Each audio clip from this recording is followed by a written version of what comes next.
Launching dan sosialisasi proyek perubahan 3 peserta pelatihan kepemimpinan nasional atau PKN 2 Angkatan 26 tahun 2024, utusan pemerintah Kabupaten Maluku Barat Daya yang terselenggara di Badan Kepegawaian Pengembangan Sumber Daya Manusia atau BKPSDM Provinsi Jawa Timur. Kegiatan ini berlangsung di Aula Penginapan Tiakur Beach, Kamis 17 Oktober 2024. Menurut PJS Bupati Maluku Barat Daya Melki Lohi, bahwa 3 proyek perubahan yang dilaunching yakni pertama implementasi gerakan pengembangan satu desa satu perawat atau Gerbang Sadar dalam rangka optimalisasi pelayanan kesehatan di daerah tertinggal, perbatasan, dan kepulauan. Kedua, strategi peningkatan pendapatan asli daerah atau PAD melalui penyesuaian nilai objek pajak atau pesan ojek.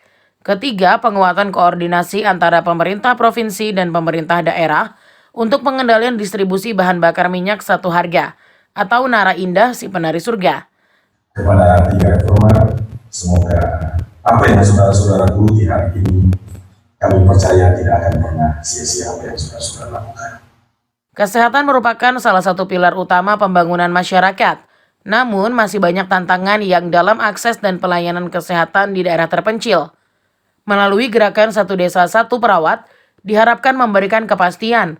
Setidaknya satu perawat terlatih yang dapat memberikan layanan kesehatan yang memadai bagi masyarakat secara efektif dan efisien.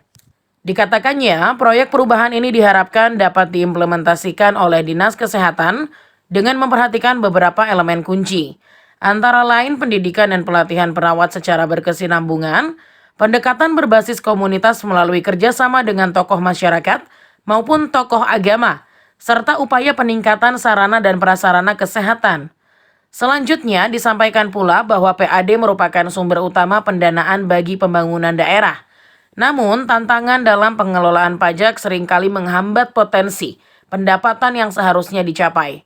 Melalui proyek ini dilakukan penyesuaian nilai objek pajak dengan pendekatan yang transparan dan akuntabel sehingga dapat menciptakan keadilan bagi seluruh wajib pajak, ungkapnya. Khusus untuk 3 reformer, saya mengucapkan selamat dan sukses dalam menjalankan tugas dan tanggung jawab mengikuti PKN 2. Disadari kalau kelangkaan BBM telah menjadi tantangan masyarakat dan perekonomian. Secara signifikan, banyak pihak yang merasakan dampak dari masalah BBM, mulai dari sektor transportasi, industri hingga kehidupan sehari-hari, ulasnya. Mengatasi permasalahan BBM dibutuhkan edukasi bagi masyarakat dan pelaku industri tentang hemat penggunaan BBM, termasuk penggunaan kendaraan yang lebih efisien, berkolaborasi guna memperbaiki dan menata infrastruktur distribusi BBM agar lebih efektif dan memadai, serta jajaki potensi sumber energi terbarukan yang dapat menggantikan atau melengkapi penggunaan BBM. Saya percaya bahwa Ibu bekerja dalam dedikasi dan melupakan.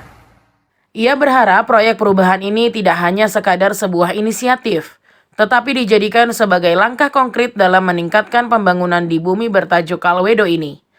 Dengan semangat kolaborasi dan komitmen yang kuat, proyek perubahan ini dapat membawa dampak positif bagi masyarakat. Di akhir sambutannya, ia meminta semua pihak untuk satukan langkah dan semangat wujudkan gerakan satu desa satu perawat. Dengan upaya bersama, dapat memastikan bahwa setiap masyarakat dimanapun berada dapat mengakses layanan kesehatan yang berkualitas. Wujudkan kesadaran membayar pajak demi peningkatan PAD yang pada akhirnya akan berkelanjutan sehingga membawa manfaat bagi pembangunan. Berkomitmen untuk mengatasi kelangkaan BBM karena dengan keberhasilan ini tidak hanya berdampak pada individu, tetapi juga berlanjut ke lingkungan dan pertumbuhan ekonomi, ucapnya.